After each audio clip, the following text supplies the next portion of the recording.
அருட்பெரும்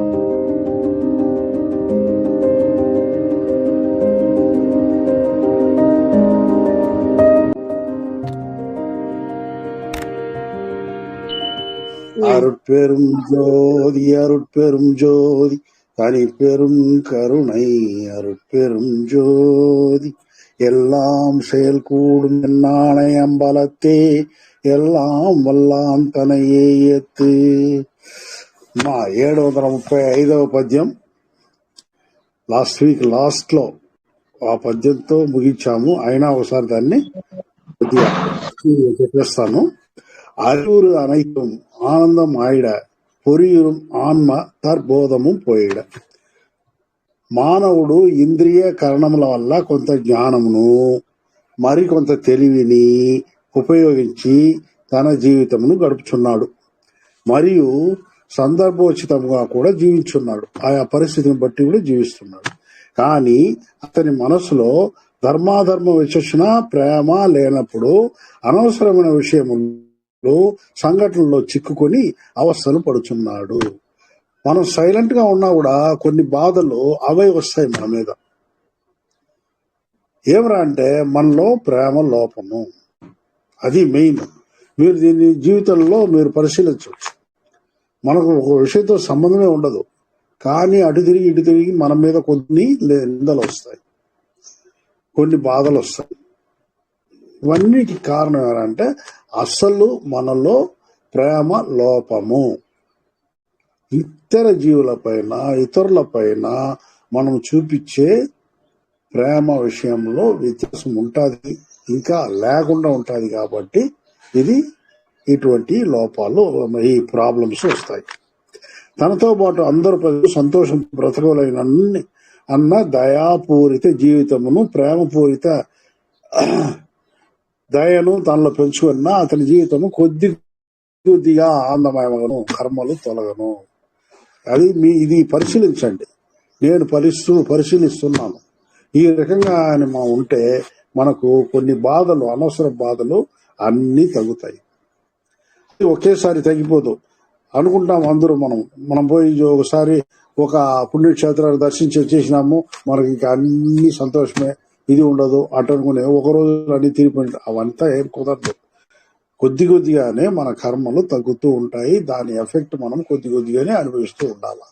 ఈ అనుభవించేటప్పుడు ఎందులో దేవుణ్ణి మనం పిలుస్తాము అట్లా అంటే, ఏదో చెప్తారు కదా, తలతో పోయేది తల పాగతో పోయింది అన్నట్లు కొన్ని బాధల్ని ఆ దేవుడు మనకు తగ్గించే పరిస్థితిగా మనం దేవుణ్ణి పిలుస్తాం.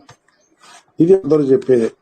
కాబట్టి మనం ఏమరా అంటే మనం బ్రతికితే చాలు అన్న స్వార్థాన్ని మనం వదలాలి. మనతో పాటు అందరూ బ్రతకాలి అట్లనే దీనికి రావాలి మనం. అదే మెయిన్. టోటల్ సన్మార్గం మొత్తమే అదే, ఇంకా వేరే ఇదే లేదు. మనతో పాటు అన్ని జీవులు బ్రతకాలి అట్లనేది మెయిన్. సాధారణంగా అందరూ మన దేహమే తాను అని స్వార్థమును పెంచుకొని జీవిస్తున్నారు. వీరిలో దయ, ఇతరుల పట్ల ప్రేమ బహు తక్కువగా ఉండును. తన దేహంలో సంతోషము అంటే తనకు ఉప్పొంగిపోతున్నప్పుడు ఎవరిని వాళ్ళు కేర్ చేయరు సాధారణంగా. ఇటువంటి పరిస్థితిని కొంచెం నిలదొక్కోవాలి మనం. కొన్ని ఎక్కువైన సంతోషం వచ్చినప్పుడు కూడా మనము కొద్దిగా ఏమంటే దాన్ని మనము నిగ్రహించుకోవాలి. కాబట్టి నిన్ను సంతోషం పొందొద్దని చెప్ప, కానీ మనకు అప్పుడు విషయానము మనకు తక్కువ అనమాట. అటువంటి పరిస్థితుల్లో మనకు తెలియకుండా డైరెక్ట్ గా మనము పెడతాం. కాబట్టి దాన్ని చేసుకుంటాం. వీరిలో దయా, ఇతరుల పట్ల ప్రేమ బహు తక్కువగా ఉంది. ఈ ప్రపంచంలో ఇంకా కొందరు మనం లోపలి ఆత్మ, ఈ దేహము తుచ్చము మరియు ఈ ఇంద్రియములతో నశిపోతుంది, ఆత్మగిస్తుంది అని స్వాతంత్రం లేక ఈ దేహము ఉన్నా లేకపోయినా ఒకటి. ఈ మాయా అందరూ జీవులు వస్తూ మాయను నిరంతరమైనది కాదు. కావున ఈ లోకంపై పొంది ఉండక దైవ స్థితి వేరు, ఈ లోకములు వేరు అని అనుకుంటూ బోధిస్తూ మరణాన్ని పొందుతున్నారు. తానే అన్నియు అయి ఈ విశ్వమును అందులో జీవులను వస్తువులను సృష్టించి హాయిగా జీవనము సాగిస్తూ మరణం లేకుండా జీవించండి అని ఆ దేవదేవుడు ఆజ్ఞాపించిన విషయమును మనం తెలుసుకొని జ్ఞానము పొందక, దేవుడు ఇన్ని సృష్టి ఎందుకు చేసినాడు? తాను సృష్టించి ఈవెన్ అన్ని జీవులు ఇంక్లూడింగ్ మనుషులు అందులో తానే లోపల ఉండి నడిపిస్తున్న ఆ దేవుడు ఎందుకు సృష్టించాడు అనే దాని విషయాన్ని మనం కనుక్కోనకుండా, ఆ విషయం పైన మనకు థాట్ పోకుండా మనం ఏమిరా అంటే ఇంద్రియ కరణముల ముఖ్యమైన సంతోషం ఉండేటట్టు మనము మన జీవితాన్ని మనం తలుచుకుని ఉండేదాన్ని ఏర్పడుతుంది. సమ్మతం కాదు ఈ రకంగా. ఈ సమ్మత కాదు. ఇంటూ నిర్మించుకోవాలనేసి దేహానికి మనిషిని లాస్ట్ గా పుట్టించి అందులో పర్మనెంట్ మనకి దేహాన్ని ఇచ్చినాడు. అని ఇందులో దేహం సినిమా టీవీ చూడగలవా? ఇంకేదో వ్యక్తపరచగలవా? దేహం ఆలోచన అనేది ఏముంటది అసలు? మనస్సు అనేది ఉండదు కదా, అన్ని మూసుకుంటుంది. దేహముతో పొందే నిజమైన మరణం లేని జీవితమే నిజమైన మోక్షం. దేహము వదిలేసినామంటే మోక్షం అనేది లేదు. ఏడనో ప్రాణం పోయి ఏడనో పోయి కలిసిపోతుంది అనేంత ఊరిక. సన్మార్గంలో అందువల్లే దీన్నే ఎక్కువగా ఆయన ఇన్సిస్ట్ చేస్తున్నాడు. అది ఎలా వస్తుంది? నీలో ఎట్లా గర్వాన్ని పెట్టి ఉన్నాడో అట్లాగే అమృతాన్ని కూడా పెట్టి ఉన్నాడు. ఆ అమృతము అనేది ఏదో పుష్పించి వికసించి ఆ అమృతము అనేది ఆ దాంట్లో నుండి మన మీద వర్షం లాగా టోటల్ ఈ దేహాన్ని కానీ తడిపిందంటే ఇది నీ మొత్తం మీద ఇది అంటే మరణం అనేది లేదు. ఇది టోటల్ కన్క్లూషన్ ఆఫ్ అగవల్. ఈ అమృతాన్ని ఎలా సాధించాలా, పొందాలా అట్లనేదే ముఖ్యమైనది. ఇక్కడ అన్ని హింట్స్ ఇచ్చిండాడు, బట్టబయలు చేసినట్టు ఉంది. దాన్ని కానీ మనం తెలుసుకునేదానికి అర్థం చేసుకునేదానికి మనలో పక్వం రావాలి. ఆ పక్వం వచ్చేంత వరకు ఇది అర్థం కాదు. కాబట్టి మనం ఏం చేయాలా? తానే అన్ని అయి ఈ విశ్వమును అందులో జీవులను వస్తువులను సృష్టించి హాయిగా జీవనము సాగిస్తూ మరణం లేకుండా జీవించండి అని ఆ దేవదేవుడు ఆజ్ఞాపించిన విషయమును మనం తెలుసుకున్న జ్ఞానము పొందక మనిషి పలుకాలముగా మట్టిలో కలిసిపోతున్నాడు. అన్ని వస్తువులను జీవులను ఆ దేవదేవుడు సృష్టించి అందులో తానే ఉండి, ఇక్కడ ఎందుకు అంటాడంటే తానే మరణం కూడా పొందుతున్నాడు మనతో పాటు. కాబట్టి తానే ఉండి మనం జీవింపచేయుచున్న ఆ దేవుడి సృష్టిలో మన ఆత్మ జీవము కారణము ఇంద్రియములతో కూడిన ఈ దేహం మాత్రము ఏ విధంగా అవసరం లేకుండా పోతుంది అన్న జ్ఞానము మనకు కలుగక, దేవుడు లోపల ఉన్నాడు, ఆ దేవుడే సృష్టించింది ఈ మనస్సు కారణము, ఆ దేవుడే సృష్టించింది పంచభూతములతో ఈ దేహాన్ని. ఇన్ని ఆయన సృష్టించి అన్ని రకములుగా సృష్టించిన ఆ దేహం మాత్రం ఎందుకు వద్దు, పనికి రాదు, తుచ్చం అట్లని మనం అనుకుంటా ఉన్నామంటే అది అసలు దేహం లేకపోతే ఆత్మ ఏడుంటుందండి. ఇప్పుడు తీర్చిపోయి దేహాన్ని కాల్ చేస్తారు లేదా పూజ చేస్తారు అనుకుందాం. అప్పుడు ఆత్మ యొక్క ఉనికి ఏది చెప్పగలరా ఎవరైనా? కాబట్టి దేహం చాలా చాలా ముఖ్యము. ఈ అమృత దేహం తుచ్చమాను మనకు కొంతమంది పెద్దవారు మన బాల్య దశ నుండి బోధించుతున్నారు. చిన్నప్పటి నుండే ఈ పెద్దవాళ్ళు అనేవాళ్ళు వాళ్ళు పప్పులో కాలేశారు, వాళ్ళ పెద్దోళ్ళు కాలేశారు. అన్ని వాళ్ళు ఏంటంటే తప్పుగా బోధింపబడి అదే కంటిన్యూగా వస్తామని దాన్నే చెప్తున్నారు. కాబట్టి మరణాన్ని జయించలేకపోతున్నారు అంటున్నాడు స్వామి. ఆయన కొత్త రూట్ కనుక్కున్నారు కాబట్టి ఇంకనూ బోధించున్నారు వీళ్ళు పెద్దోళ్ళు. ఇది మాయా ప్రపంచము అని కూడా చెప్తున్నారు. ఈ ప్రపంచం మాయ కాదు. ఇందులోని సంఘటనలు ఒకవేళ మాయగా ఉంటుంది, దీంట్లో జరిగే సంఘటనలు మాయగా ఉంటుంది, కానీ ప్రపంచం మాయ కాదు. నిజమైన జ్ఞానమును ప్రజలు పొందవలైనది. ఇప్పుడు ఆ దేవదేవుడిని ఆయనే వచ్చాడు. ఇప్పుడు ఏమరా వీళ్ళు ఎంతసేపటికి ఈ జ్ఞానం వీళ్ళకి తెలియకుండా పోతా ఉంది అనే దీంతోనే ఆయన వల్లలార్ గారిని పంపించారు. ఆయన ద్వారా ఈ జ్ఞానాన్ని మనకు బోధిస్తున్నారు.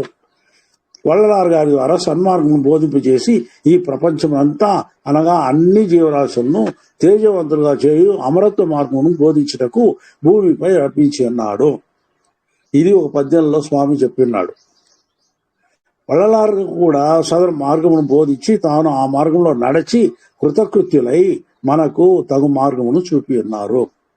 సన్మార్గం వలన ఆత్మ మాత్రమే గొప్పదను తత్ అహంకారము. అది అహంకారం, నా యొక్క అహంకారమే. ఏదిరా అంటే సన్మార్గము, ఆ ఆత్మ మాత్రమే గొప్పది, దేహము తుచ్చము అనేది ఒక విధమైన గర్వమే అంటాడు స్వామి. అహంకారం అది. ఆ అహంకారాన్ని నువ్వు మట్టు పెట్టుకోవాలి. ఆ అహంకారం పోయిందంటే నేను దేవుడు ఒక్కటే అంటే పరిస్థితికి వచ్చేస్తామన్నమాట. నేను అహంకారమును వీడినాను, మహా సంతోషంతో అమరుడుగా జీవిస్తున్నాను అని స్వామి చెప్తున్నారు. అది లాస్ట్ వీక్ వరకు మనము డిస్కస్ చేసిన పద్యం. ఈ రోజు మొదటి పద్యం 736 தத்துவம் அனைத்தும் தாம் ஒழிந்திட சத்துவம் ஒன்றே தனித்து நின்று ஓங்கிட అంటాడు. పరమాకాశ ప్రకృతి దైవం యొక్క స్వరూపము. అది ఎప్పటికీ నాశం లేని అవినాశి వెలుగుతూ అన్నిటిని సృష్టించి వెలయిచ్చు మాయ చేసి ఆ తర్వాత సృష్టి స్థితి లయలను ఎప్పటికీ చేస్తున్న శక్తి.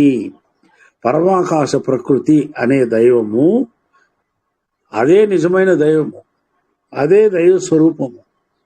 ప్రకృతి అనేది దైవ స్వరూపం, అది పరమాకాశ స్వరూపము అంటాడు.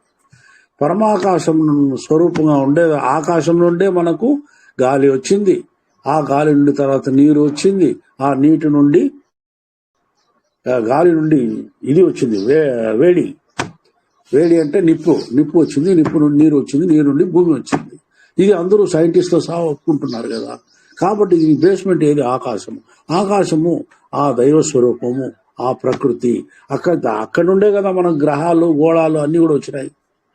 సపరేట్ గా యాడ్ వచ్చింది, ఆకాశం నుండే అన్ని బయలుదేరింది అనమాట. కాబట్టి అది ప్రకృతి సహజంగా ఉండేదే ఆ దైవము, దేవుడు అట్లనేది. అది ఏం చేస్తుందంటే అవినాశి అయి వెలుగుతూ అన్నిటినీ సృష్టించి వెలయచ్చు మాయ చేసి ఆ తర్వాత సృష్టి స్థితి లయలను ఎల్లప్పటికీ చేస్తున్న శక్తియే అది. దీనినే మనము దైవముగా భావించుతున్నాము.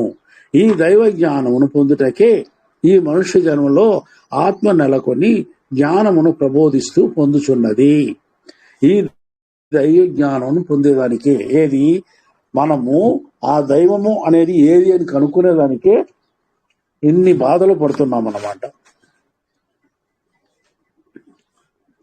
ఈ దైవ జ్ఞానము పొందుటకే ఈ మనుష్య జన్మలో ఆత్మ నెలకొని జ్ఞానమును ప్రబోధిస్తూ అది కూడా ఇంకా కూడా జ్ఞానాన్ని పొందుతూ ఉన్నది. ఈ మానవ జన్మలోనే అన్ని విషయములను తెలుసుకుని కారణము, తత్వములు, ఇంద్రియములు సృష్టించబడినట. ఇవన్నీ మనుషుల్లోనే ఉంటాయి, జంతువుల్లో ఉండదు. మిగతా ఏదో చెప్తారే ప్రాణుల జీవుల్లో ఉండదు అన్నమాట.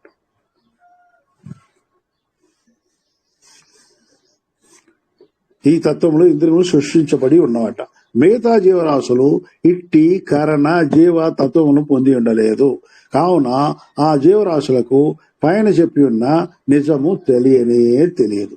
అవి వాటికి పోదు. వాటికి కావాల్సింది ఆకలికి ఏం చేయాలా అంతవరకే వాటికి తెలుస్తుంది. అది లేకపోతే బాధపడేది, వాటికి కోపం వస్తాయి, ఇవన్నీ ఉన్నాయి. కానీ మనము ఎలా హౌ టు సివిలైజ్ మన అనే ఆ జ్ఞానము దానికి లేదన్నమాట. మిగతా జీవరాశులు ఇట్టి కరణ జీవ తత్వమును పొంది ఉండలేదు. కావున ఆ జీవరాశులకు పైన చెప్పిన నిజము తెలియదు, పొందలేవు. కావున ఆ క్రింది స్థాయి జీవులను పరిణామ కార్యక్రమంలో వాటిని ఇంద్రియముల జ్ఞానమును మానవజంలో ఇచ్చి వాటి ద్వారా విచక్షణ జ్ఞానమును రూపొందించి తుదకు నిజమును తెలుసుకును దైవాత్మ జ్ఞానమును పొందినట్లు ఆ దేవదేవుడు విధించున్నాడు.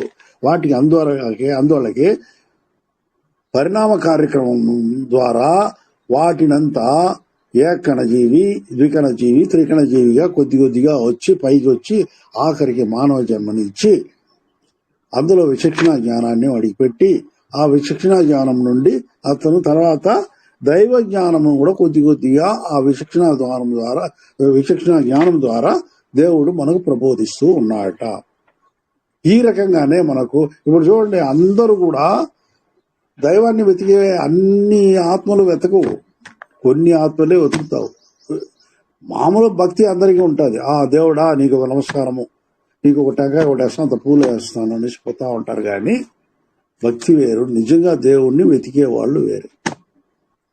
వెతికే వాళ్ళు బహు స్వల్పంగానే ఉంటారు. మనిషి ఆత్మజ్ఞానం పొంది పలుకాలము అయినది. ఎప్పటి నుండో ఆత్మజ్ఞానమేమో వెలుగుతూ ఉన్నది. మన ఋషులంతా కూడా ఆత్మజ్ఞానము అనే పేరుతో ఇంద్రియకరణ జ్ఞానాలనే చెప్పి ఉన్నారు. వాళ్ళు ప్రాణ ఆత్మ జ్ఞానమును చెప్పలేదు, పొందలేదు. మనకు అన్ని పురాణాలు అన్ని తీసుకున్నా కూడా మీకు వాళ్ళు కరణాన్ని దాటిపోలేదు, ఆత్మతో దేవుణ్ణి వెతకలేదు. తన తెలివితో ప్రపంచంలోని వస్తువుల నిజమైన తత్వం అన్నిటినీ తెలుసుకున్నాడు మనిషి. ఈ తత్వాతీత వస్తువులను వేరుగాను, ఆ పరమాత్మను వేరుగాను, సదరు తత్వాతీత తత్వములు తను కరణ భవన భోగ వస్తువులన్నీ ఆ దేవదేవునికి వేరైనది గాను, తను అంటే దేహము, కరణ మనస్సు, భువన భోగ వస్తువులన్నీ ఆ దేవదేవునికి వేరే, దానికి దేవుడికి సంబంధం లేదు అన్నట్లే తన యొక్క భక్తి మార్గంలో వాళ్ళు పయనించి ఉన్నారు. తత్వాతీత వస్తువులను వేరుగాను, ఆ పరమాత్మ వేరుగాను, సదరు తత్వాతీత తత్వములు తాను కరణ భోగ వస్తువులన్నీ ఆ దేవదేవునికి వేరైనవి గాను, భావనతో వేరుగాను, ఈ తత్వములైన తను కరణ భోగములను తాను లోపల చూసి వాటిని వాళ్ళు ఇంకా తపస్సు చేశాను అనేసి లోపల కూర్చుని లోపల ఉండేదాన్ని చూసి అవి తాను చేయి ప్రక్రియలే అని, నేను తపస్సు చేసిన దాని వల్లనే ఇవన్నీ నాకు తెలిసినాయి అనే ఒక భ్రమతో, ఒక గర్వంతో వాళ్ళు ఈ ప్రక్రియ అంతా తాను చేయి జప తపముల ద్వారానే జరుగుతున్నదని భ్రమపడి సాధారణ ప్రజలకు చెప్పుచు, అంటే కొద్దిగా ఈ తపస్సు ద్వారా వాళ్ళు ఎవరంటే మామూలు జనానికన్నా కొద్దిగా కొంచెం ఇంటెలిజెన్స్గా ఉంటారు. కొన్ని శక్తులు కూడా ఏదో ప్రపంచంలో అతిపెద్ద శక్తులు, అతి ఉన్నతమైన శక్తుల కన్నా కూడా చిన్న చిన్న శక్తులు, తాంత్రికమైన శక్తులు వాళ్ళకి అబ్బి ఉంటుంది. అటువంటి శక్తుల్ని బయట పెట్టి ఈ దేహంలో పలు విషయములను తెలుసుకోను శక్తి తనకు కలదని తన లాంటి జ్ఞానులను భక్తితో కొలచి పూజించిన చాలు అని చెప్పుకొనొచ్చు. ఇప్పుడు మునీశ్వరులు వీళ్ళు కాషాయదారులు పెద్ద పెద్ద ఇది వేసుకుని జడాదారులు వాళ్ళంతా వచ్చినప్పుడు మన అంటే వాళ్ళ కాళ్ళు కడిగి వాళ్ళ పాదాన్ని మనము ఆ నీళ్లు చల్లుకొని వాళ్ళ పైన భక్తి వాళ్ళు అనుకునేది ఏమరా అంటే మాలాంటి వాళ్ళని మీరు పూజిస్తే చాలు, నమస్కరిస్తే చాలు, మేము ఇచ్చే ఆశీర్వాదం మీరు బతికిపోతారు అన్నట్టు ఒక బ్రహ్మను మనకు సృష్టించి పెట్టిన్నారు మన హిందూయిజంలో. అందువల్లే కాషాయ వస్త్రం ధరిస్తే మేము అతి గొప్ప వాళ్ళు అని అనుకుంటున్నారు. కానీ ఏ నిజానికి లేదు. ఏమరా అంటే వాళ్ళకు కొంత శక్తి కలిగి ఉండొచ్చు. ఏ శక్తి? ఓన్లీ ఇంద్రియ జ్ఞానం వరకు వాళ్ళకు, ఇంద్రియ కరణ జ్ఞానం వరకు వాళ్ళకు ఉండొచ్చు. అంతేగాని వాళ్ళు ప్రాణ ఆత్మ జ్ఞానము అనేది వాళ్లకు ఉండదు. ఇంతవరకు అటువంటి ఇది కానీ శాస్త్రాలు కానీ రాలేదు. ఒక రకంగా చెప్పాలంటే దీనికే ఈ శాస్త్ర జ్ఞానం నాకుంది, ఓహో ఆహో అట్లని మనము ఉంటూ ఉన్నాము. అట్లా చెప్పిన వాళ్ళంతా ఇంద్రియ శాస్త్ర జ్ఞానం ద్వారా అందరికీ బోధించిన వాళ్ళందరూ కూడా చచ్చిపోయినారు. ఎవరు చావకుండా తన దేహాన్ని జ్ఞానదేహంగా మార్చుకున్న వాళ్ళు ఎక్సెప్ట్ వాళ్ళ వేరే ఎవరు లేరు. కారణం ఏమనంటే ఆయన ఇప్పుడు కాదు, మొట్టమొదటి ఫస్ట్ ఎపిసోడ్ తీసుకోండి మీరు. ఆయన యొక్క భక్తి జ్ఞానము ఏమనంటే ఆత్మ జ్ఞానం వరకు పోతాడు. అందువల్ల ఆయన 4గా డివైడ్ చేశాడు. లోపలి, లోపలి, బాహ్యము, బాహ్య బాహ్యం అనేసి. బాహ్యం వరకే మన వాళ్ళు చూసి ఉన్నారు. లోపలి లోపలి వరకు పోలేదు. ఇది ఘంటాపదంగా మన శాస్త్రాలని చదివితే మనకు తెలుస్తుంది. క్లియర్గా చదవండి, క్లియర్గా అన్ని పురాణాలని చదవండి, అన్ని శాస్త్రాలని చదవండి. ఆత్మను టచ్ చేసింది లేదు. ఎంతసేపు ఏమరా అంటే ఈ లోకం మాయాలోకం తగిన మాయాదేవుడు అంతవరకే మనం ఎడ్జిపోయినాము, కానీ దానిపైన పోలేదు. దాన్నే ఈరోజు కూడా ఇన్సిస్ట్ చేస్తున్నారు. ఏమరా అంటే అందరూ, మనమే కాదు ఏ మతస్థులైనా కూడా చేసే మతాన్ని పూజిస్తున్నారు, కానీ నిజమైన దేవుణ్ణి పూజించడం లేదు. నిజమైన దేవుణ్ణి కనుక్కోల అనే ఇది లేదు. అంతా మతము. ఆ మతంలోనే పోతున్నారు, కానీ మత సాంఘ్యాలనే చూస్తున్నారు, కానీ మతంలో చెప్పబడిన దాన్నే మనం ఇచ్చేస్తున్నారు, కానీ నిజమైన హ్యుమానిటీ, దయా, ప్రేమ అనేది మాత్రం మనకు ఎవరికి అవ్వలేదు. ఇది మెయిన్, అస్సలు మెయిన్ అనేది దీన్ని మనం పట్టుకోవాలి. అది ఇప్పుడే ప్రబోధనకు వచ్చిందన్నమాట. వల్లలార్ ద్వారానే ప్రబోధించబడి ఈరోజు క్రిస్టియానిటీలో కూడా ఉంది. క్రిస్టియానిటీలో కూడా ఆ దయా ప్రేమ అంతా ఉంది, కానీ ఇండివిజువల్ లోపల ఎక్కువ. అక్కడ గ్రూప్గా చేరి హాస్పిటల్ పెడతారు, గ్రూప్గా చేరి సమ్ మిషనరీస్ ద్వారా స్కూల్స్ పెడతారు, అన్నీ చేస్తారు, సంఘ సేవలు అన్నీ చేస్తారు, కానీ ఇండివిజువల్ ఇది అనేది, డిసిప్లినరీ అనేది అక్కడ లేదు. కాబట్టి అది ఫెయిల్యూర్ అయ్యింది దేవుని సృష్టిలో అంటాడు. దేవుని సృష్టిలో మనము ఇది ఉన్నత పరిస్థితికి పోవాలా అట్లన్నప్పుడు ఇండివిజువల్ సచ్చీలత, ఇండివిజువల్ గా మన యొక్క ప్రేమ అన్ని కూడా ఉండాలి అంటాడు. అట్లా అనేసి మనము అది మొదట మనం గమనించవలసింది. తత్వాతీతంలో ఉన్న దేవుడికి ఏది ప్రీతి పాత్రమని తెలుసుకొనక ఆ పరమాత్మ తన శక్తిచే అన్ని ప్రపంచమును నడిపిస్తున్న విషయమును కనుగొనక తన లోపల మాత్రం చూసి అన్ని తామే అను గర్వంతో చాటించుతూ మరణాన్ని పొంది ఉన్నారు. ఎవ్వరు కూడా మరణాన్ని జయించలేదు. ఎందుకురా అంటే ఈ తత్వాతీతంలో ఉన్న దేవుడికి ఏది ప్రీతి పాత్రము అని తెలుసుకొనక ఆ పరమాత్మ తన శక్తిచే అన్ని ప్రపంచములను నడిపిస్తున్న విషయమును కనుగొనక, మనకేమి పెద్దగా ఇండియాలో అంతగత ప్రదేశంలో టోటల్ ఇండియాలో మనకు హిందూయిజం ఉంది, కానీ మనం అదే కరెక్ట్ గొప్ప అనేసి దానికి కథలు చెప్పుకుంటూ అన్ని చేసుకుంటున్నాం. కానీ ఒక్కొక్క ఈ నక్షత్రంలో ఎన్ని కోట్లు ఉన్నాయి, ఎన్ని అండములు ఉన్నాయి, ఎన్ని రకాలుగా ఉన్నాయి, అన్ని వాటి గురించి ఎవరికి మనం చింతించేయలేదు. అది కూడా కాకుండా స్వామి నాకు నిజంగా మరణాన్ని జయించాలా, లేదా నేను ఈ తర్వాత జన్మలు నాకు బాగా మంచి జన్మలు కాదు, జన్మ లేని స్వర్గం లాంటిది ఎప్పుడు నేను సంతోషంగా ఉండేటట్టు ఎప్పటికీ ఉండేటట్టు నాకు చెయ్యి అట్లని కూడా మనం దేవుడిని కోరేదిలా. దేవుడా నాకు ఈ జన్మలో ఉద్యోగం కావాలా, ఈ జన్మలో నేను చదవాలా, ఈ జన్మలో పెళ్లి కావాలా, ఈ జన్మలో బిడ్డలు కనాలా, ఈ జన్మలో నా బిడ్డలు బాగుండాలి. ఇంతవరకే కదా మనం కోరుకుంటా ఉన్నాము. మనకు ముందు జన్మ గురించి మనకు అక్కర్లా, వెనకాల జన్మ గురించి తెలియదు, అవసరం లేదు. ఈ పరిస్థితిలో మనం ఉన్నాము కాబట్టి మనం ఏమంటే నిజమైన దేవుణ్ణి మనం వెతకటం లేదు.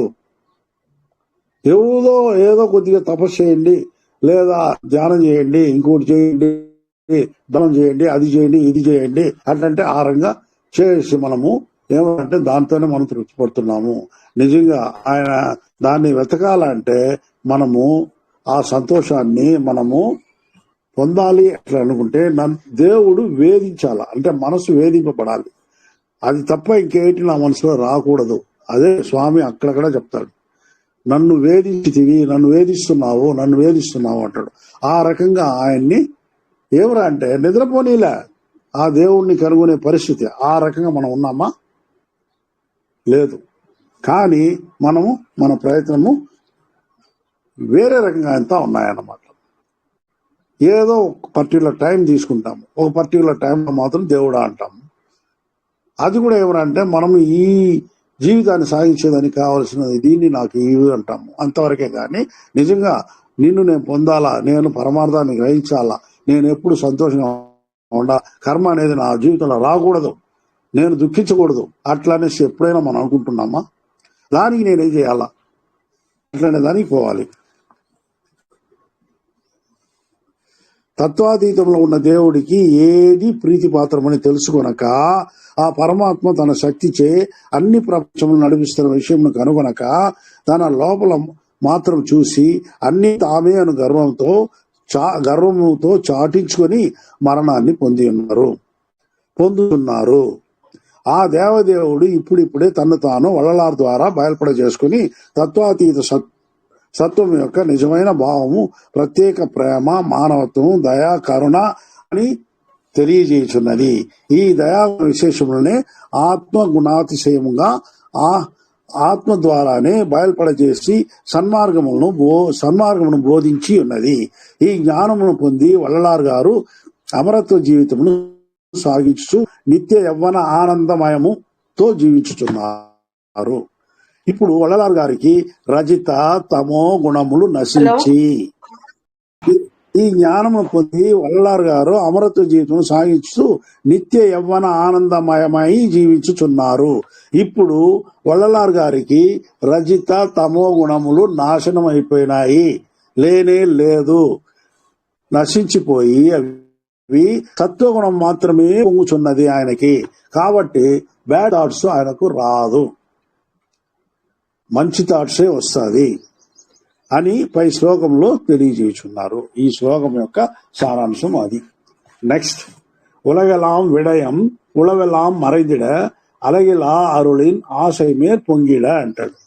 ఉలగెలాం విడయం ఉళవెలాం మరైదిడ అలగిలా అరుళిన్ ఆశை మేల్ పొంగిడ.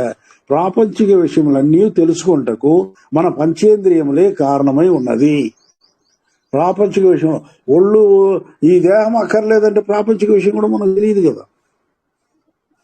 ఈ దేహమే పంచేంద్రియాలే కారణమై ఉన్నది. దేనికి? ప్రాపంచిక విషయం తెలుసుకునేదానికి కూడా. ఈ కరణ పంచేంద్రియముల వలన మనకు స్ఫురించే విషయములు చాలా ఎక్కువగా ఉన్నది, పెద్దదిగా ఉన్నది. కానీ ఇవన్నీ అనగా మన మనోకల్పనలకు మరియు నిజంగా ఉన్నది. కొన్ని ఈ ప్రాపంచిక విషయంలో కొన్ని ఒక్క చిన్న సంఘటనల పైన మన కల్పనలు కూడా ఎక్కువగా ఉంటుంది అనమాట. ఇవన్నీ కూడా దాంట్లో ఉంటుంది. ఉన్నట్లు కనిపించుట అన్నీ కూడా నిలకడమైన వంటిది కాదు. అది ఎక్కువగా దాన్ని మనము కొన్ని కల్పనలతో కూడా దాన్ని ఊహించుకుంటా ఉన్నాము. అవన్నీ కూడా నిజమైనది కాదు, కానీ మనం ఊహించుకుంటాం అనమాట. ఇవన్నీ పలు మార్పులకు లోనవుతూ ఉంటుంది. ప్రాపంచిక విషయాలు ప్రపంచమే లోనై ఉంటుంది అనమాట. కొన్ని మార్పులకు లోనై ఉంటుంది. ఒక 20 ఏళ్ల ముందు చూసిన ఒక ఊరు కానీ ఒక ప్లేస్ కానీ ఇప్పుడు మారిపోయి ఉంటుంది. అది సహజము. ఎందుకంటే అది నేచర్ కూడా కొన్ని హెచ్చు తక్కువలు మిట్ట పల్లములు కూడా అవి మార్పు చెంది ఉంటుంది. ఎందుకంటే అవి నిలకడైనవి కాదు. ఇవన్నీ పలు మార్పులకు లోనవుతూ ఉంటుంది. మరికొన్ని ప్రదేశములు కూడా మారుతూ ఉంటుంది, కొన్ని మాయమవుతుంది. ఇట్లు అనేక రకములైన మార్పులు మన మనస్సు ద్వారా గోచరిస్తూ ఉంటుంది. అట్లే ప్రకృతిలోనూ మార్పు సహజంగా జరుగుతూ ఉంటుంది. మార్పు జరుగుతుంది కానీ ప్రకృతి టోటల్ గా మాయమైపోదు, నశించదు. ఇట్లు ఈ ప్రపంచ బాహ్యంలోని వస్తువుల సృష్టి స్థితి లయలకు కారణమై ఉన్నది ఆ దేవదేవుని అనుగ్రహ శక్తియే. దేవుడు 5 రకముల శక్తుల్ని మనలో ఇక్కడ పెట్టున్నాడు ప్రపంచంలో. దాంట్లో దేవుని అనుగ్రహ శక్తి మొదటిది. ఆ అనుగ్రహ శక్తి ద్వారానే అన్ని కూడా జరుగుతుంది అనమాట. దాంట్లో నుండే ఆ అనుగ్రహ శక్తినే కృపాశక్తి అని కూడా అంటాము. జ్ఞానశక్తి, యోగశక్తి, ఇచ్ఛాశక్తి, ఐశ్వర్య శక్తి, క్రియాశక్తి అన్ని కూడా ఉంటుంది అనమాట. ఈ అనుగ్రహ శక్తి తన సంకల్ప బలంతోనే ఇట్టి మార్పులను, అనేకములైన మార్పులను ప్రతి నిమిషం నాకు ఎట్టి ఏమరపాటు లేకుండా చేస్తూ ఉంది. No rest at all. దేవుడికి రెస్ట్ అనేది మనం కల్పించింది. దేవుడు నిద్రపోలేదు అనేది. ఆయనకు నిద్రపోనిచ్చేదానికి ఒక పాట, లేపేదానికి ఒక పాట, ఈ మనం కల్పించుకున్నాం. కానీ దేవుడు అనే ప్రకృతి ఎప్పటికీ నిద్రపోదు. ఇట్టి కృపాశక్తి మనిషి రూపంలో నుండి బయల్పడ చేయుటకు ఎల్లప్పుడూ తయారుగా ఉన్నది. ఈ కృపాశక్తి మన మనుషుల ద్వారానే బయల్పడేదానికి రెడీగా ఉంది. కానీ మన అహంకారం దాన్ని పట్టి కొట్టేస్తా ఉంటది, కిందికి దించేస్తా ఉంటది. కాబట్టి అది పరోపకార కృపతో పరోపకార సంకల్పం కలిగి ఉన్నది. అది ఏమనంటే ఎప్పుడు ఈ కృపాశక్తి మనిషి ద్వారా బయట వచ్చేది రెడీగా ఉంటుంది. అది ఎప్పుడు పరోపకార చింతనతోనే ఉంటుంది, ఆ సంకల్పంతోనే ఉంటుంది. కావుననే ఆ కృప లోపలి అనగా దేవదేవుని నుండి మనకు ఇవ్వబడుతూనే ఉన్నది. ఎందుకంటే మన ఆత్మ దేవదేవుని ఏకదేశము అంటాడు. అంటే దేవదేవుని టోటల్ స్వరూపము చిన్నదిగా, బహు చిన్నదిగా అణువులో నిక్షిప్తమై మనలో, మన ఆత్మలో ఉన్నది. ఆ దేవదేవుని టోటల్ పెద్ద కెపాసిటీకి ఇది కొద్దిగా కూడా తగ్గినది కాదు. లేకపోతే అది చిన్న వస్తువుగా మనలో ఇమిడ్చబడి ఉన్నది. కాబట్టి దాని నిజమైన శక్తి ఆ దేవదేవుడే. అది చిత్శక్తిగా మనలో ఉండి అన్ని రకముల ప్రేరణకు కారణమై ఉన్నది. కావునని ఆ కృప లోపలి అనగా ఆ దేవదేవుని నుండి మనకు ఇవ్వబడుతూనే ఉంటుంది. ఎందుకనగా ఆ దేవదేవుని ఏకదేశమైన మనము కూడా ఆ దేవదేవుని వలె పరోపకార చింతనతో ఇతర ప్రాణులను దయతో కరుణతో వాటికి కూడా ఆ కృపను ఇవ్వవలెను అనేదే ఆ దేవుడి అర్పణ యొక్క ఆశ.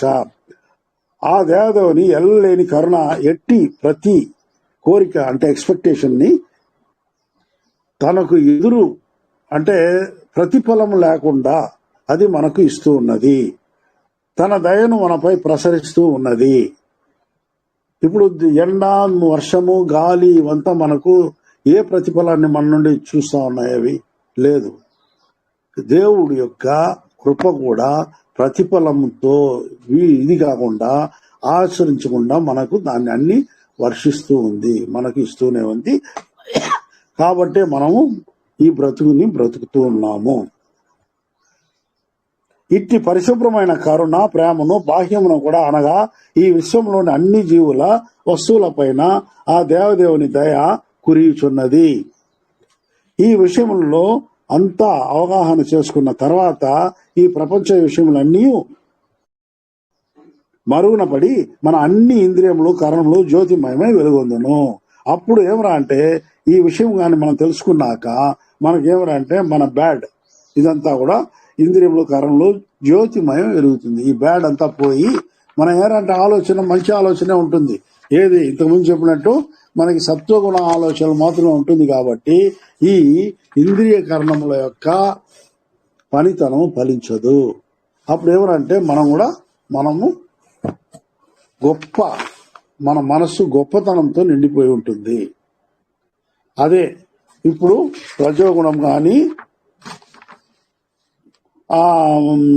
తర్వాత తమో గుణం కానీ ఉండదు. ఒట్టి సత్వగుణం మాత్రమే ఉంటుంది అన్నమాట. తెల్లవారుజామున సూర్యోదయమున ఎట్లు చీకట్లు వైదొలగి నక్షత్రములు మనకు కనుమరుగవును అట్లు కృపాజ్యోతి ప్రకాశము మనస్సులో ఉదయించినదే తడవుగా ఈ ప్రపంచ విషయంలో అన్నీ అస్తమించిపోవును. దీనినే వల్లలార్ గారు ఈ పద్యంలో విశదీకరించున్నారు. ఇట్లు ప్రాపంచిక విషయములో వీడిపోయి కృపా అనుగ్రహంపై ఆశ ఎక్కువగా పెరుగుతూ పోతుందంట. ఎప్పుడు ఇది మనకు ఆ సత్వగుణం మాత్రం వచ్చినప్పుడు మనకేమరా అంటే ఏమవుతుందిరా అంటే మనస్సు దేహము ఆత్మ నుండి పూర్తిగా తొలగిపోయిన తాను దేవదేవుని దయతో శుద్ధ ప్రణవ జ్ఞాన దేహం పొంది తనకు దేవుని ద్వారా సంక్రమించిన జ్ఞానమును వరమును అన్ని జీవులపై ప్రసరింపజేసి మనం మొదట దేవుడి దగ్గర నుండి తీసుకుంటాం అనుగ్రహాన్ని, కృపని. తీసుకున్న తర్వాత మనలో ఉండే అహంకారం పోకపోతే దాన్ని మనమే పెట్టుకుని మన వరకు సంతోషపడతాము అనే దీంట్లోనే ఉంటాము ధ్యాసలో. అటువంటిప్పుడు అది మనకు నిలవదు. కానీ దాన్ని దేవుడు మనకి ఇచ్చినట్లు ఇతర జీవుల పైన మనం కానీ దాన్ని ప్రసరింపజేసినామంటే మనకు ఆ దేవుడి నుండి కంటిన్యూగా మనకు ఆ కృప వస్తూనే ఉంటుంది. ఆ కృపని మనము ఇతర జీవులకు మనము ప్రయోగిస్తూ ఉండేదానికి ఛాన్స్ ఉంటుంది. దాని ద్వారా మరణను జయించే మార్గము మనకు కనిపిస్తుంది. ఇది అన్ని జీవులపై ప్రసరింపజేసి వారినంతా కాంతి స్వరూప జీవులుగా మార్చాలి. ఆయన ఎట్లా మనల్ని మార్చి మరణాన్ని జయింపజేయాలా అట్లని ఉందో ఆ రకంగా మిగతా జీవులకంతా కూడా అదే దారిలో నడిచేదానికి మనము దారి చూపించిన వాళ్ళం అవుతాము. ఈ పని మనము చేయాలి. అట్లనేదే వల్లార్ గారు దేవుడికి శాసించిన ఇది. అట్లాగే ఆయన కూడా ఆ ఒక పద్యంలో చెప్తాడు, సన్మార్గ సంగతుడై విత్తిడ అంటాడు. అంటే సన్మార్గ సంఘంలో అతన్ని చేర్చేది కాదు, వాళ్ళు కూడా తిరిగి విత్తనం ఎలా మొలకెత్తుతుందో ఆ రకంగా వాళ్ళు తిరిగి సన్మార్గ సంఘంలో మిగతా వాళ్ళని చేర్పించాలంటాడు. అంటే తన యొక్క జ్ఞానాన్ని ఇతరులకు ప్రసరింపచేసి వాళ్ళను మంచోళ్ళుగా మార్చేది కాకుండా వాళ్ళు కూడా వాళ్ళ మాటల ద్వారా, వాళ్ళ ప్రవచనం ద్వారా, వాళ్ళ యొక్క వేరే జీవిత పరమార్థము ద్వారా వాళ్ళు ఇంకా కొంతమందిని ఈ రకంగా సన్మార్గ జీవితాన్ని గడిపేటట్టు చేసి వాళ్ళకు కూడా మరణం లేని జీవితం పొందే మార్గమును పొందింపు చేయాలా అట్లనేది దేవుని యొక్క వాచ. ఆ రకంగానే అమరత్వం పోయే వాళ్ళు చెయ్యాలా అనే ఒక ఆదేశం కూడా ఉందన్నమాట. కాబట్టి దాన్ని వల్లలార్ ద్వారా మొదలుపెట్టినట్టు చెప్తున్నారు ఈ పద్యంలో. నెక్స్ట్, என்னுள்ளத்து எழுந்து உயிரெல்லாம் మలర్దిడ ఎన్నుள்ளత్తు వంగి ఎందని అనిపే అంటాడు.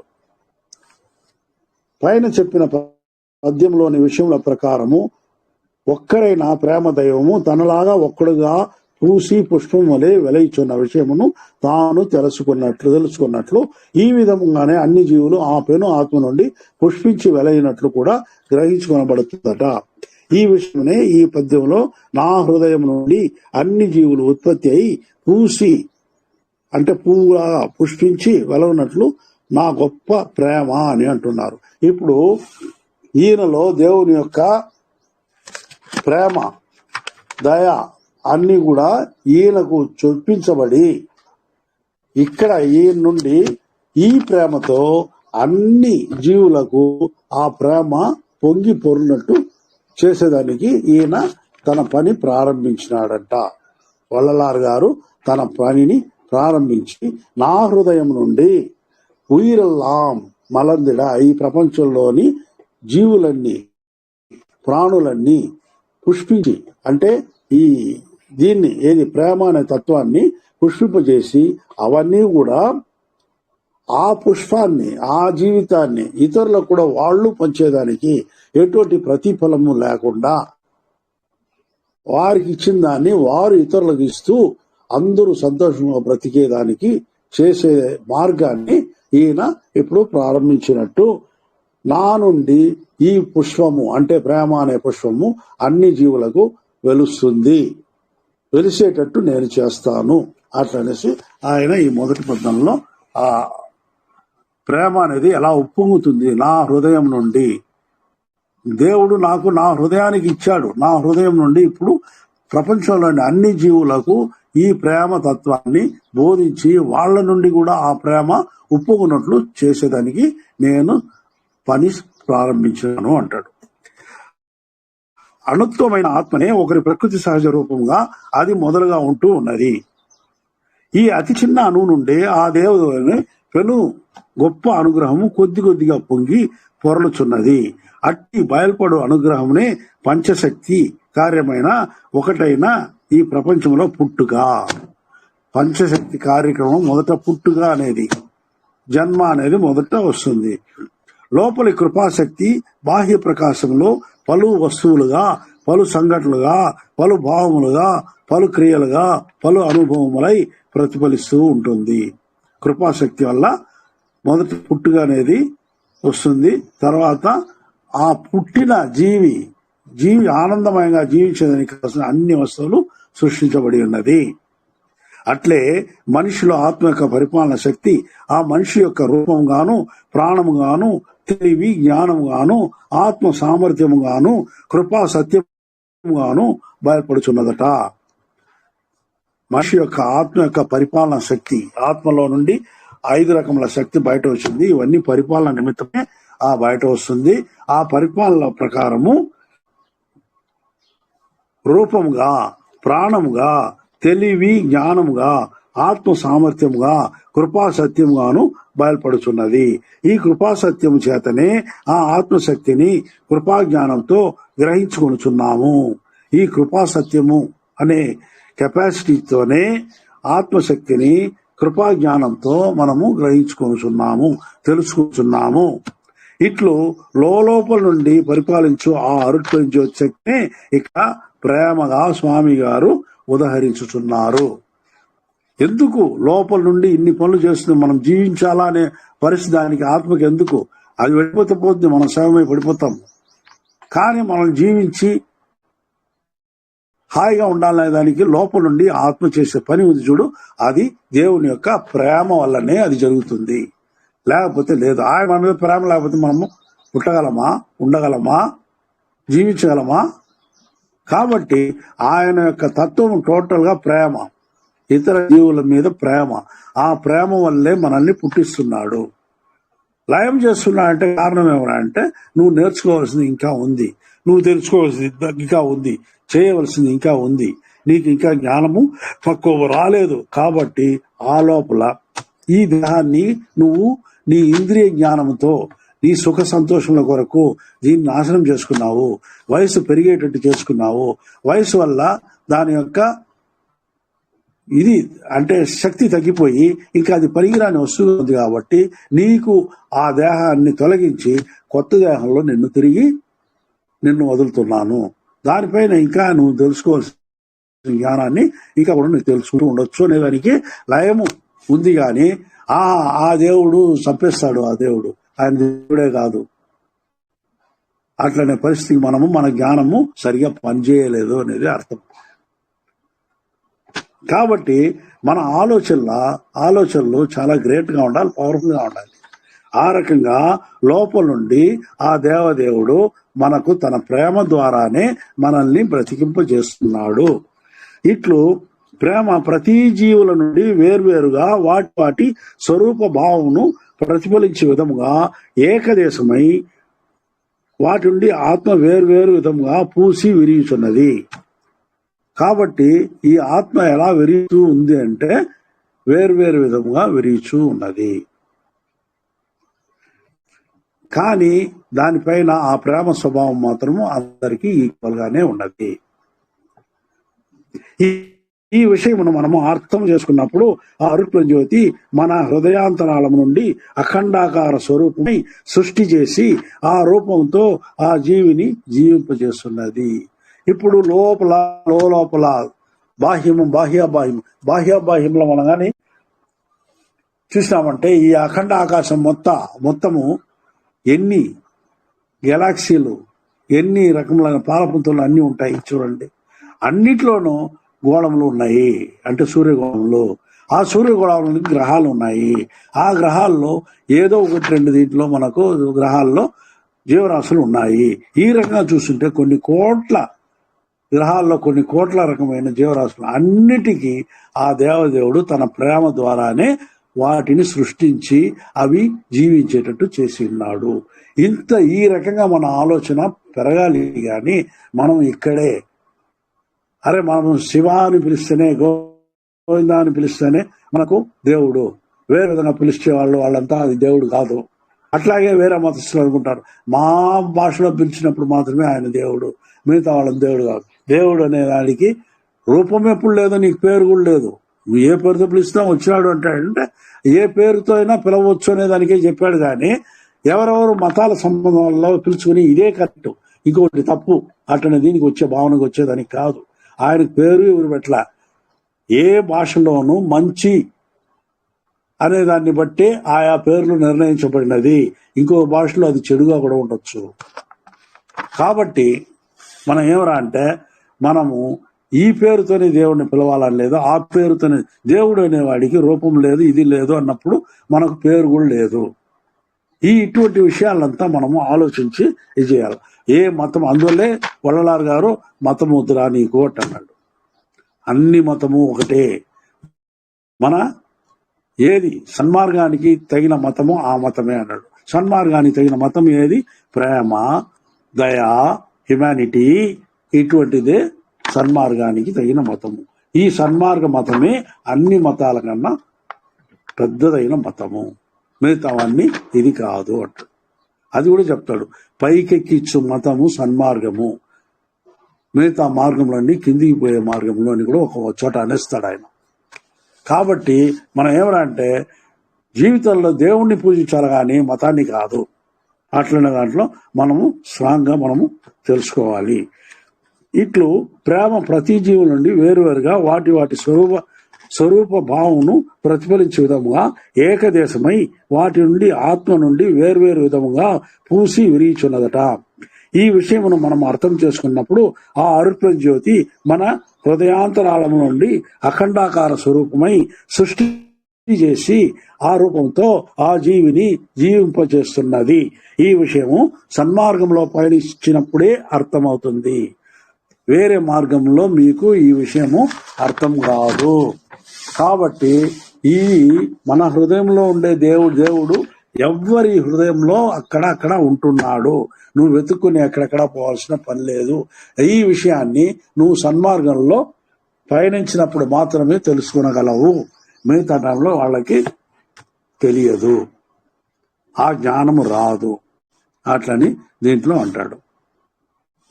తర్వాత பொன்னடி கண்டு அருள் புத்தமுது உணவே ఎన్నుళ్ళత్తు எழுந்த ఎన్నుడై అన్బే అంటాడు.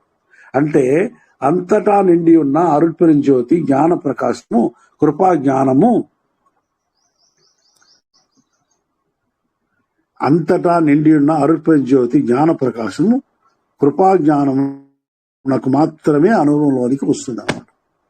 కృపా జ్ఞానం లేకపోతే జ్ఞాన ప్రకాశము వెలుగదు, జ్ఞాన ప్రకాశం అనేది రాదు. కాబట్టి దేవుడి నుండే మనము ఆ జ్ఞానాన్ని పొందాలి. అరుళరియార్ తమ్మై అరియార్ ఎమ్మయం పొరుళరియార్ బ్రహ్మాండంగా ఒకే లైన్ చెప్పాడు ఆయన.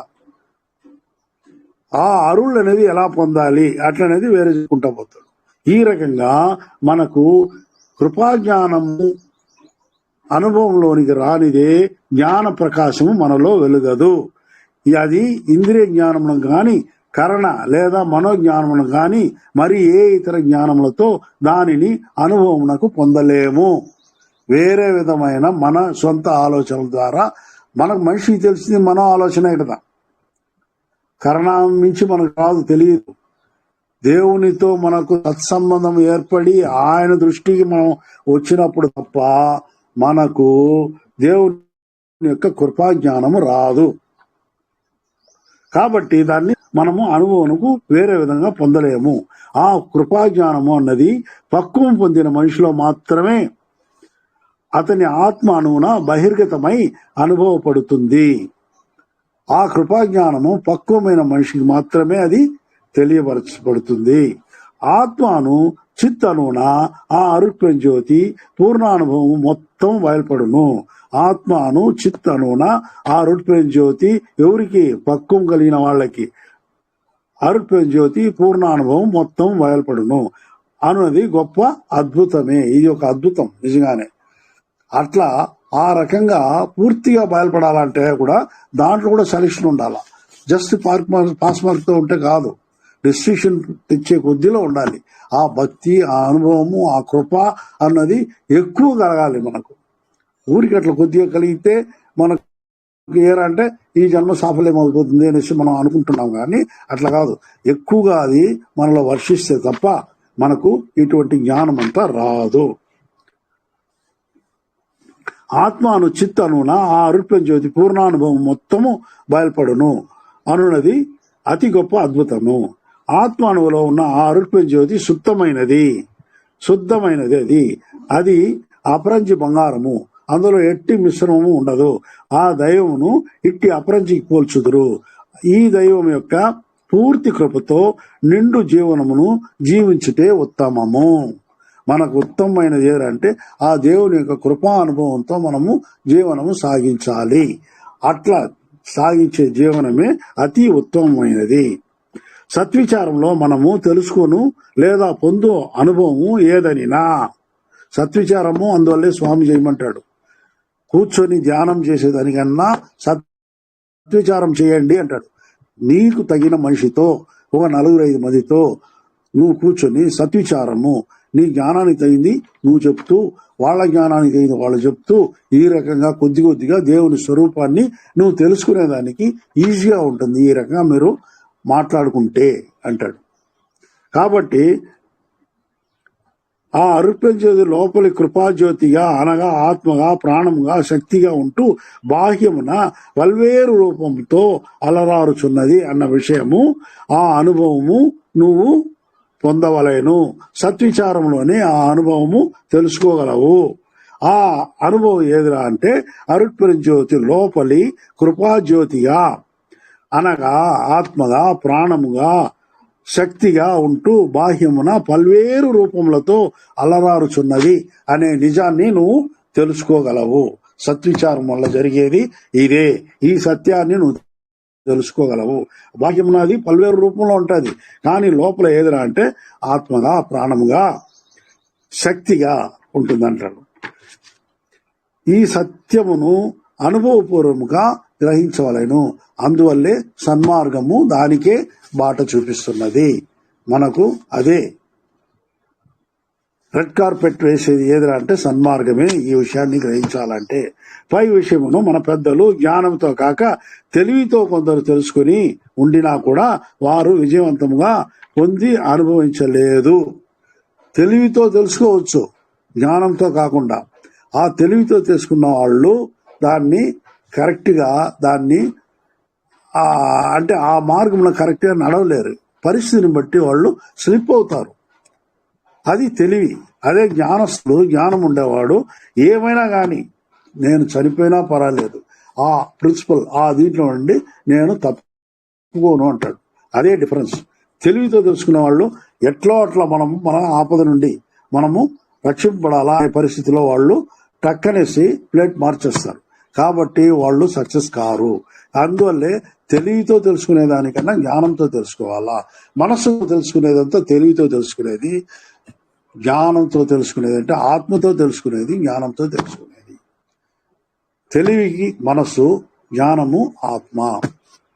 ఈ విషయాన్ని మనము ఆ డిఫరెన్స్ని కూడా మనం తెలుసుకోవాలి. కాబట్టి తెలివితో తెలుసుకునే వాళ్ళంతా కూడా మరణవార్తన పడినారు. కానీ ఇప్పటి సన్మాకాలంలో సదరు అరుట్పరింజ్యోతి అనుభవంతో ఆ జ్ఞానము పొంది మరణము జయించి ప్రేమ సాధనతో అమరుగా జీవించుటకు వள்ளలార్ ద్వారా నాంది పలికి ఉన్నది. ఫస్ట్ ఒక ఆయన ఆ బాట ఏర్పాటు చేశాడు.